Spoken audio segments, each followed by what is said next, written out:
Everybody set up back there? All right, as far as injuries go, Kadarius had surgery on his knee this morning for cartilage, and it should be relatively quick as we go here. He wanted to get that thing taken care of. And then Wharton is still on PUP.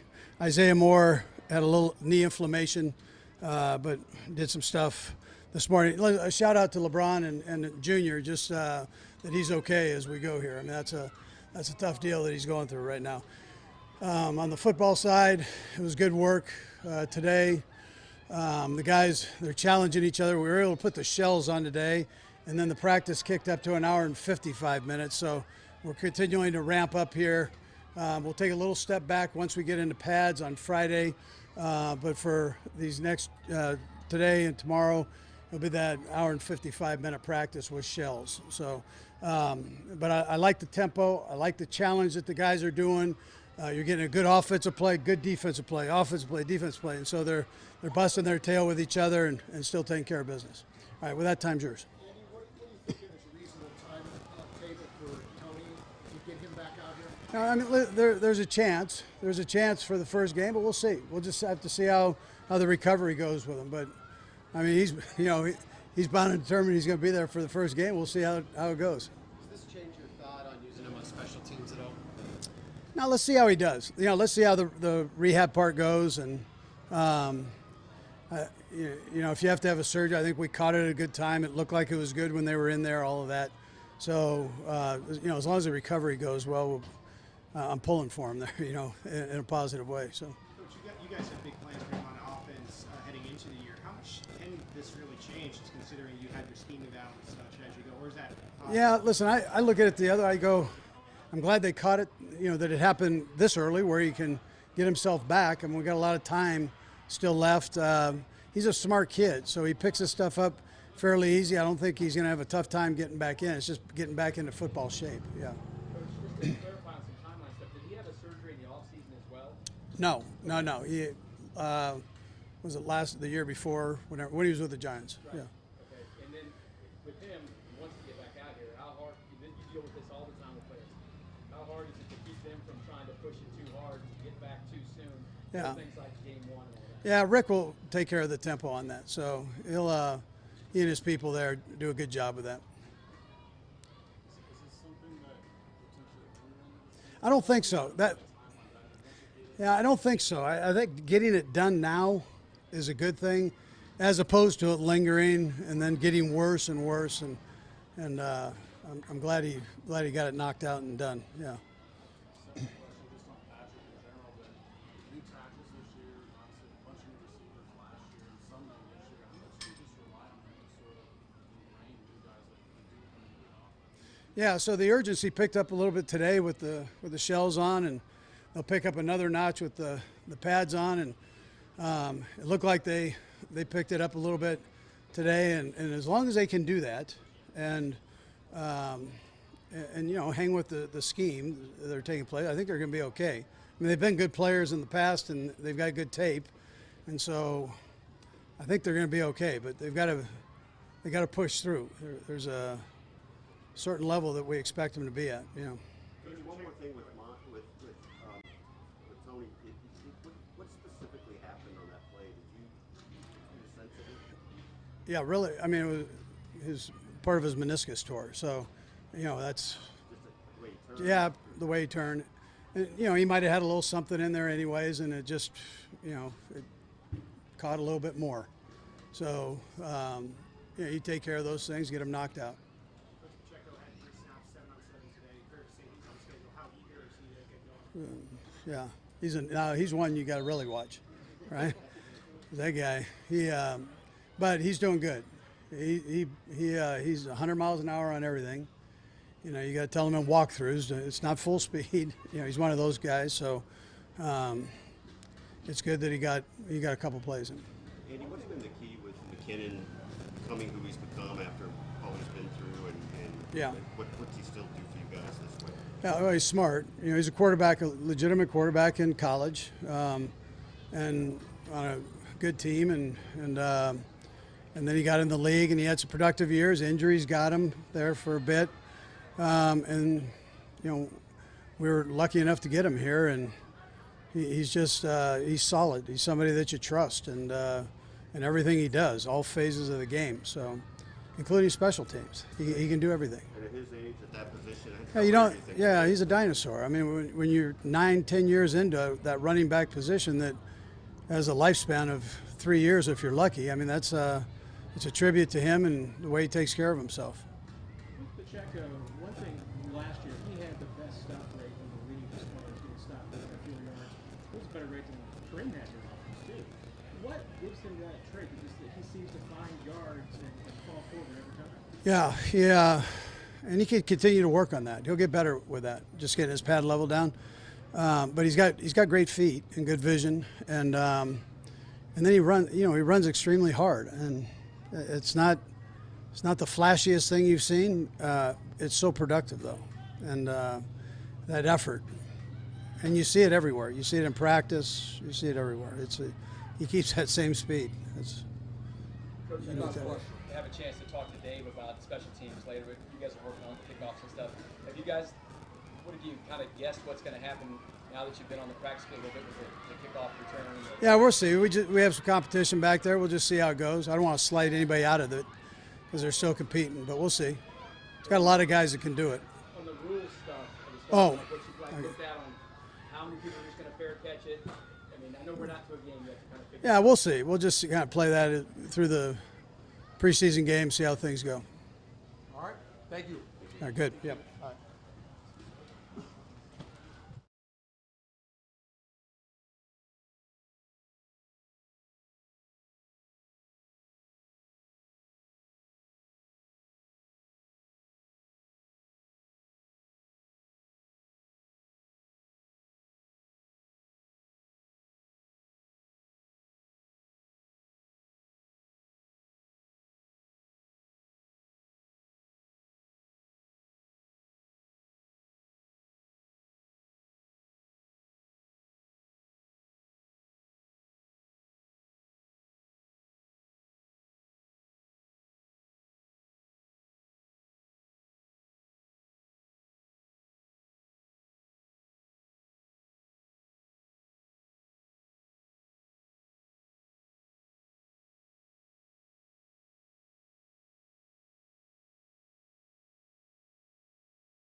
in the offseason, so I think that helped out a ton. And his talent is, I mean, everybody knows how talented he is, and I'm just excited for him to learn the offense from the start. Last year, he picked it up as we're in advanced mode. Now he gets to see the beginner and work his way through it, and I'm excited for him when he gets back that he'll be ready to go. Is there anything you're looking to step up now with him Not necessarily. I mean, I think a lot of guys will kind of fill that role throughout training camp. I want guys to just be themselves. I think you've seen in this offense is it can be ran a lot of different ways. And so obviously when Kadarius is in there, we run it one way because of his talent and what he can do. And when he's not in there, we can run it a different way to really accelerate the other guys' talents. And guys like Sky Moore, Rashee Rice will step up as well as guys like Marquez and Justin Watson. I mean, we have a lot of tight ends. We have a lot of depth in this entire team this year. And so I'm just excited for guys to go out there and seize their opportunity.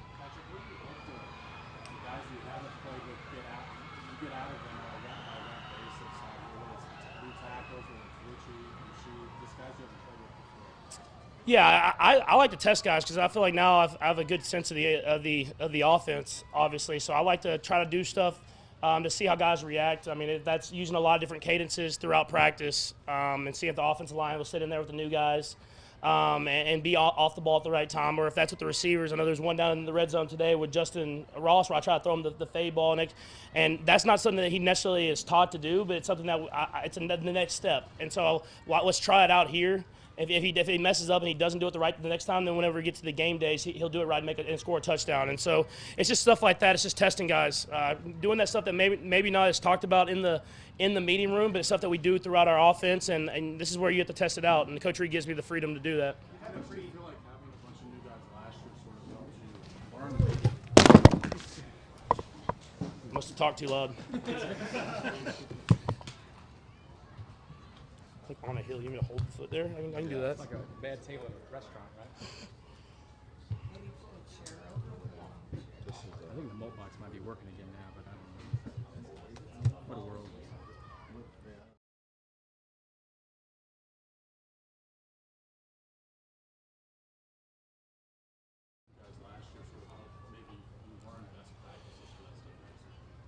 I think it just helped with me being able to teach the guys what I want, and Coach Reid give me the freedom to do that. And obviously, like I said, we do some stuff out here. There might be some mistakes, and we go in the film room, and Coach Reid lets me talk a lot. And obviously, he's going to get his points across because he's the master of the offense, but he can let the guys hear it from me and give me the freedom to do that. And then we do the walkthroughs, same thing. And so having that experience last year with a lot of new guys, I can kind of talk through it and have more confidence knowing that I'm saying the right thing. Yeah, it's just evolution of being the quarterback position is being able to learn more and then teach the other guys around you. Patrick, early on here, it seems like there's a pretty clear back and forth between you and Trent McDuffie, sort of going after each other. What have you seen from him, and how has he improved maybe year to year? Yeah, I mean, I knew last year he was going to be good because he's always in the right spot, and it's the next evolution for him is just making the interceptions, and so he's always going to be in the right spot. He's a smart player. He's physically gifted.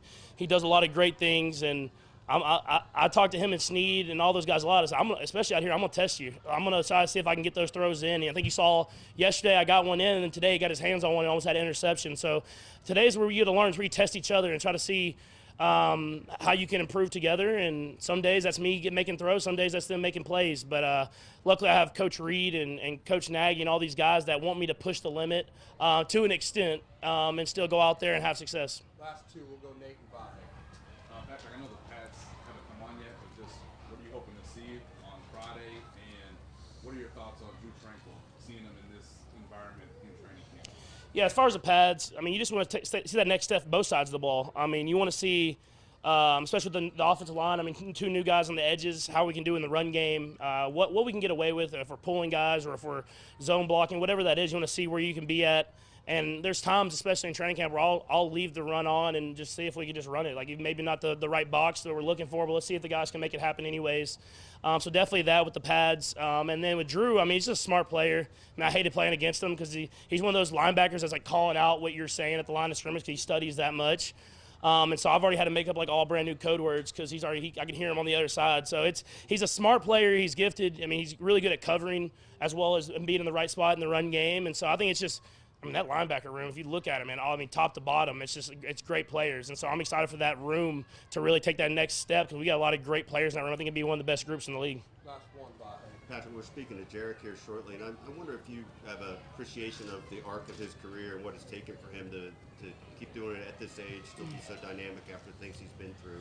Yeah, no, I mean, you said it. I mean, he's always been a great player, and injuries. I mean, they can get a lot of guys, especially in the NFL. Sometimes you get passed over because of those injuries, and he does it the right way. And I think that's why, even though he's had the injuries, he trains and kind of. I was talking with Kadarius. He's in the meeting room. He's learning so that when he gets back from injury, he's ready to go. And he's always doing stuff the right way. And I think it helps teach everybody, not just the running back room. It teaches me is like, hey, I might not be getting a rep, but I'm on the side talking through what's going on. I'm making sure that everybody in my room knows exactly what I'm thinking, so I can learn from them.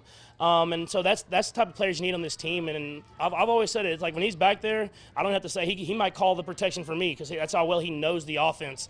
And so just having a guy like that you trust that can make plays whenever it counts, those are the type of guys that I'm glad that we have on this team. Can you just elaborate on the dimension he brings that way? I mean, what it is he actually provides the offense? Yeah. I mean, people talk about a vet, someone that just you learn from, but I mean, I think that's the definition is him. I mean, obviously he can go out there and make it happen. I mean, you see him, he makes the biggest plays in the biggest moments of the season, in which you love having those guys. But he's not. I don't want to. I guess the word is selfish. He's not keeping all that knowledge to himself. He's telling everybody. And you see guys like Travis Kelce is the same way. I mean, it's not about just being the greatest player that you can be. It's about making the team great. And he's one of those players that makes the entire team great. All right. Thank you. Thank you. Does it work?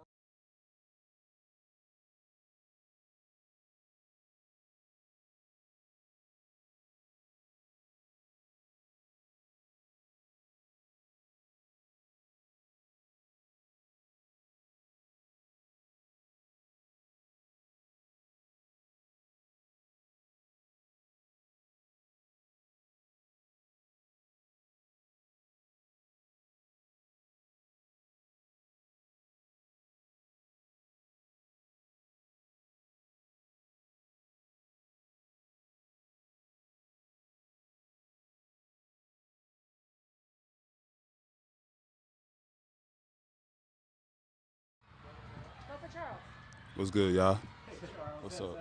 Has the Andy Reid training camp experience lived up to the hype? Yeah, no, definitely. It's definitely challenging. It's definitely something that you got to every day prepare your body for. But it's good. It's when you with a team that's very, very talented, offensive line is very, very talented. As far as my perspective, and the quarterback is very talented. Every day you come out here in this kind of training camp environment, it pushes you to keep your mental has to be up in physical shape and condition. Rick Nola told us yesterday that he really envisions using you a lot like you were in San Francisco as far as inside, outside, moving around a lot. How do you feel like you are acclimated and settling in with what they're asking you to do here? I think I'm doing pretty good. The biggest difference is just dropping. That's something that I haven't done my whole career. So that's something that I'm every day learning and asking questions and trying to get better at. But as far as the role of rushing inside and out, it's been good. Definitely what I've been doing and continue just improving that in those two areas. Was there any drops in Texas? A little bit, but that was like 5 years ago. So. Is there anything else that you've been picking up throughout just the team or just your time here with the Chiefs so far? Just talk. I like talking to O-line as far as what they see from me, deficiencies and stuff that I can be better at. So when you got a guy like Juwan and Donovan, or vets and guys that have really made their stamp in the league, it's good to go against those guys every day. Charles, what does the first day of pads mean to you? It's coming on Friday. What do you want to show? Physicality. And when you say that, what does that mean? What are you wanting to show your teammates? Just implement an attitude of like when you in pads, we're teammates, but at the same time, you gotta assert your dominance in one way or the other, and that's the same thing for the guy across from you. So it's just good competition. Gearing yourself, sharpening your iron, you're sharpening your knife for the season. Charles, you were forthcoming on social media today about some of the things that you do well. Is there a sense of maybe you got something improved here in Kansas City that you weren't able to maybe improve in the last place? Nah. Charles, how much do you gain from just learning who you're playing with? It's good. I mean, like I said, you got O-line the best O-line in the league. So when you go against guys every day that are at the top of their game at each position, it's good. It challenges you. It makes you put your best foot forward. And that's what I got to do every day when I go out, when I line up against whoever, Donovan, Trey, Creed, Thuney, or Juwan. How much just on a play-by-play basis is what you're doing based on who's lining up next to you? Yeah, you definitely not trying to scout our guys, but I definitely, when I go against cross the line, know what I have to do versus each guy. They're set, where their hands are going to be. If they're aggressive, they're light setters. If they jump the count a little bit, whatever the case may be, I have an idea for all 5 guys. Charles, Patrick was just in here saying that today was all about testing each other. He was testing what he could get away with, what he could see. What did you feel you were tested in today? I think just the endurance part, like a credit to Coach Reid and the way he structures camp. He makes you grind, man, like to where practice is harder than the game. So I think for me personally, that was a big thing for me. Is like pushing through and not just pushing through to get through, but pushing through to still be impactful. With San Francisco, obviously, you had expectations there as well. It's a great organization. Did you feel any different things here about expectations during camp about where you guys want to go, or is it the same in both those places? I mean, both places want to go to the Super Bowl, want to win Super Bowl. Obviously, this place has done it, though. 2019 they won, went back again, and then this past year, and then I think it's a 5 straight AFC Championship game. So right now, we are the standard. So you just, when you come here and join the organization like this, you gotta uphold that standard every day. Charles, what are some of the early things you picked up from Joe Bell in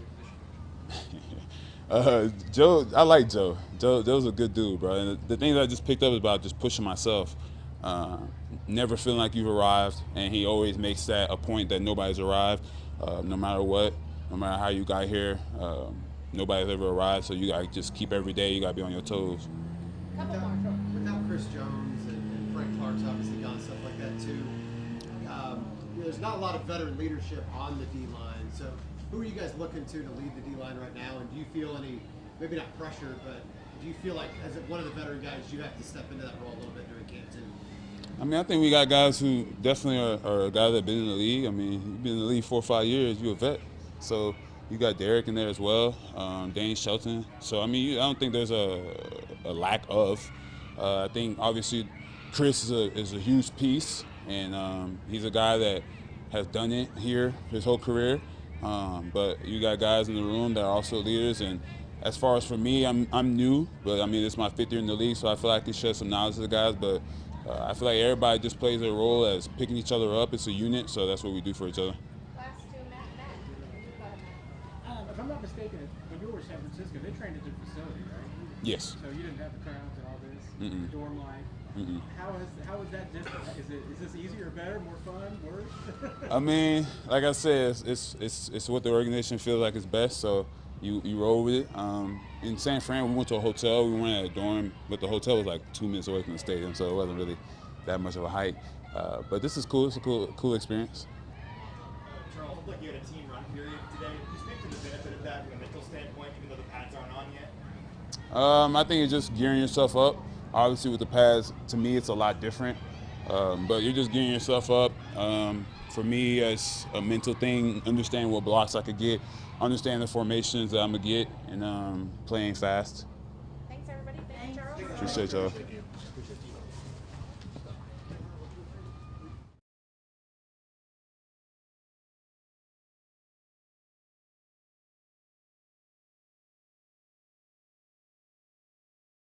Shenanigans begin. Let's go. Jerick, how badly do you feel like Isaiah wants to be able to do everything right now? Very bad. I mean, everybody knows the energy he brings. His motor, the way he's engined, and the way he works. But at the same time, it's a process, and not only is it about camp right now, it's about down the road and being healthy for the season, and then having that durability lasting the season. So we know how bad he wants to be out there, but at the same time, he has to take care of himself, get to 100%, and then be available for the team. Just knowing how many years you've had in the league, how are you kind of tempering that where you need to get ready, but also be careful not to go too hard? Say it one more time. Just considering how many years you've had in the league, Yeah. how are you tempering needing to get ready, but also making sure you got enough for the season? It's all about being smart. Obviously it's training camp. We're gonna come out here, we're gonna work hard every day, we're gonna run hard every day. But at the same time, away from being on the field and away from meetings, you gotta take care of your body. You gotta make sure, at the beginning of the day you start at 100%. Obviously you knock down with the exercise and all that stuff, the workouts. So whatever it takes between the end of that time and the next day, you gotta prepare yourself to get back as close as you can to that 100%. You never really fully reach it, but there's nothing stopping you from still trying to reach it each and every day to get back up being 100.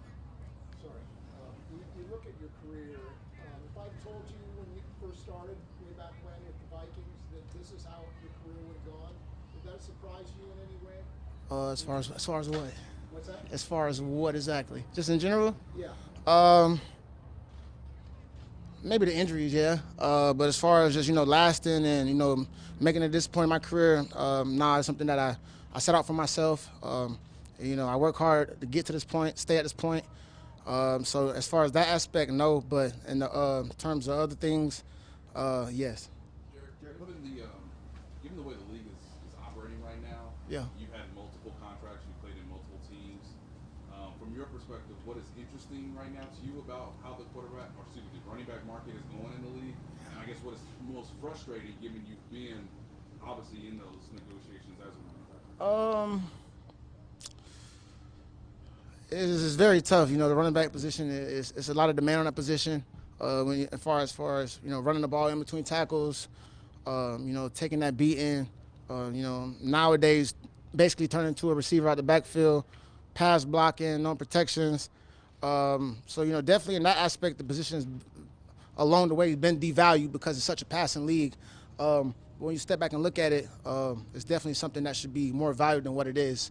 And as far as the contract situations, I guess it's kind of based on the market, so it's kind of hard to really say how that happens. It's at every position every year. It fluctuates. You got a guy who gets paid this much, he sets the market. Everybody kind of gets their contract off of that guy. This year it's been kind of difficult. The top running backs been getting franchise tags, so when the top guys get franchise tag, that's the ceiling. So everybody else falls under that. So as far as the guys getting franchise tag, I feel them on that side. They put in their work, they pay their dues. They're looking for a payday, a long term with some guaranteed. It's just one of those things that it's kind of bittersweet about the game and the business part. When it comes down to that. Jerick, Patrick Mahomes basically. I've been looking to see you too. How you doing? No, I am so happy to see you. But Patrick basically called you Yoda. Yeah. You can even call the plays. You know so much. You've studied so much. How do you feel you and Patrick have evolved in a way that allows that to happen? And do you feel that's an essential part of what you do, adding that wisdom to the offense? Definitely. Just having my quarterback background in college and then playing, like you said, playing in multiple systems and, being able to see the overall view of the offense, not just from, running back position. It definitely benefits me coming into the game and, being on the same page with Patrick. I think last year definitely showed being on the same page, hooking up multiple times, touchdowns here and there. So I definitely think it benefited. So for me, it's about, taking what I learned, and trying to trickle it down to the younger guys and help them understand, the overall view, so that no matter who's in there, it's the same result. But do you feel like Yoda? I feel young. I still got the juice. I don't know about Yoda. Well seasoned. Jerick, you still got the juice. I wonder what you think it took to get through that period of the injuries and at the increasing age at the time. I mean, what inside you do you think drove that? Just my will, heart. That's not a tough injury to come back from. Seeing guys come back better than before. You've seen some guys come back not better than before. So, that's just a testament to will. God believing in God, family, friends, close ones, my teammates.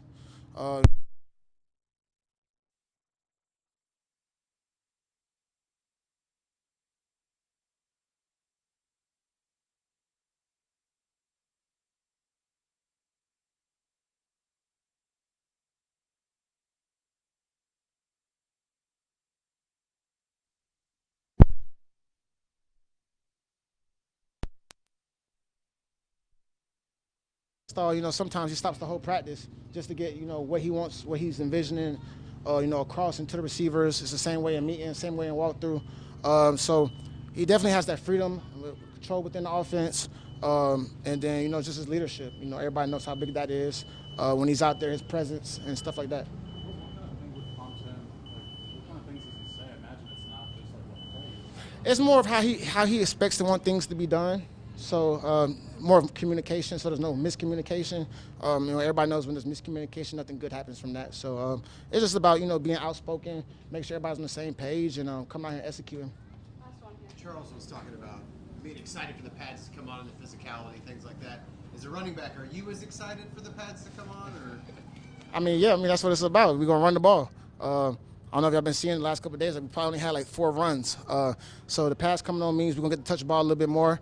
The guys up front, we're gonna get some push. It's gonna be some real competition in the trenches, and then we get to see what all the guys do with the ball in their hands, and then we get to see what the linebackers do. The safeties coming down, what they get to do, and it's gonna be fun. We get to the real football now. Thanks, guys. Appreciate it. Thank you.